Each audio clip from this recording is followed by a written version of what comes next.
আজকের আলোচনাটা একটা খুব সহজ কিন্তু ভীষণ শক্তিশালী গল্প নিয়ে। গল্পটা দুই যমজ ভাইয়ের। তারা জানে তো একটা অদ্ভুত চ্যালেঞ্জের মধ্যে দিয়ে একটা দারুণ শিক্ষা পায়। চলুন তাহলে শুরু করা যাক গল্পটা। তো গল্পের কেন্দ্রে আছে দুজন, প্রিয়ম আর প্রীতেশ, যমজ ভাই ওরা। কিন্তু দুজনের স্বভাব একদম যাকে বলে উত্তর আর দক্ষিণ মেরু, মানে আকাশ পাতাল তফাত। পার্থক্যটা ঠিক কোথায়, তাই না? আচ্ছা, প্রিয়ম হলো একেবারে হইচই আড্ডাপ্রিয়, মানে কথা বলার জন্য সারাক্ষণ মুখিয়ে থাকে। আর প্রীতেশ ও ঠিক তার উল্টো, খুব শান্ত, সবকিছু মনোযোগ দিয়ে দেখে, শোনে, কথা বলার চেয়ে শুনতেই বেশি ভালোবাসে। আর এই যে দুজনের মধ্যে এত তফাত, এটাই কিন্তু গল্পটাকে এগিয়ে নিয়ে যাবে।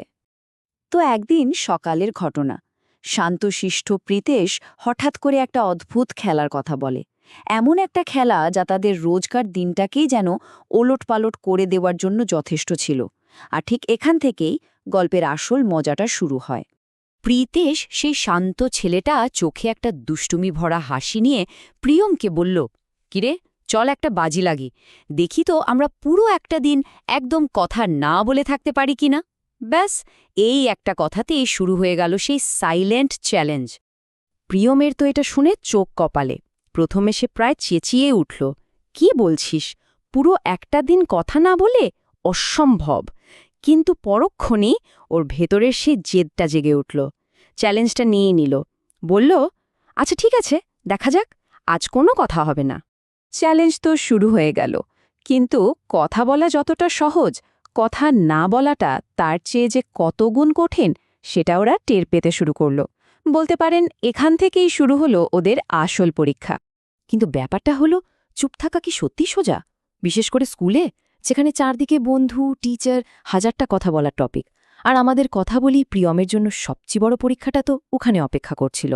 হলেও তাই, ক্লাসে স্যার একটা অঙ্কের প্রশ্ন করলেন, আর প্রিয়ম উত্তরটা জানে।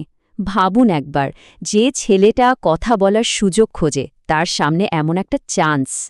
ওর হাতটা নিষ্পিস করছে উত্তরটা দেওয়ার জন্য। যেই না হাতটা তুলতে যাবে, অমনি মনে পড়ল, আরে চ্যালেঞ্জটা তো চলছে। কি একটা অবস্থা, তাই না? ভেতরে ভেতরে যে কি চলছিল ওর, সেটা ভাবাই যায়। আচ্ছা, ক্লাসের পরীক্ষা তো গেল, এবার টিফিনের সময় এলো আরেকটা ঝামেলা। ওদের বন্ধু রাহুল এসে অবাক, জিজ্ঞেস করল, কিরে তোরা কথা বলছিস না কেন, আমার উপর রেগে আছিস নাকি? ওদের এই চুপ করে থাকাটা একটা ভুল বোঝাবুঝি তৈরি করে ফেলল। দিনটা এভাবেই কাটছিল। বাড়ি ফেরার পথে প্রিয়মের অবস্থা একেবারে কাহিল। ওর ধৈর্যের বাঁধটা প্রায় ভেঙেই যাচ্ছিল। আর ঠিক সেই মুহূর্তেই এই পুরো চ্যালেঞ্জটার আসল মানেটা সামনে এলো। শেষ পর্যন্ত প্রিয়ম আর পারল না। একদম হাল ছেড়ে দিয়ে বলে উঠল, আমার দ্বারা আর হবে না, এটা যা কঠিন। ওর গলার স্বরেই বোঝা যাচ্ছিল সারা দিন ও কি ভীষণ একটা লড়াই চালিয়েছে নিজের সাথে। প্রিয়মের এই অবস্থা দেখে প্রীতেশ মুচকি হাসল। তারপর খুব শান্ত গলায় এমন একটা কথা বলল, যেটা ছিল এই পুরো খেলার আসল শিক্ষা। ও বলল, দেখলি তো, শুধু কথা বলতে জানলেই হয় না, কখন যে চুপ থাকতে হয় সেটাও জানাটা ঠিক ততটাই জরুরি। এই যে একটা কনসেপ্ট, মানে কখন বলবো আর কখন শুনবো, এই ব্যালেন্সটাকেই বলে পরিমিত ভাষণ। মানে শব্দ আর নীরবতা দুটোকেই ঠিক সময়ে, ঠিক জায়গায় আর ভেবে চিন্তে ব্যবহার করার যে স্কিল বা দক্ষতা, সেটাই হলো পরিমিত ভাষণ। আর প্রীতিশের কথাটা প্রিয়মের মাথায় ঢুকে গেল। ও তখন মেনে নিল, হ্যাঁ রে, এখন বুঝতে পারছি, সব সময় না ভেবে বকবক করলে কত ভুল হতে পারে। এই একটা উপলব্ধি কিন্তু প্রিয়মের জন্য একটা বিরাট বড় পরিবর্তন ছিল। গল্পটা এখানেই শেষ নয়।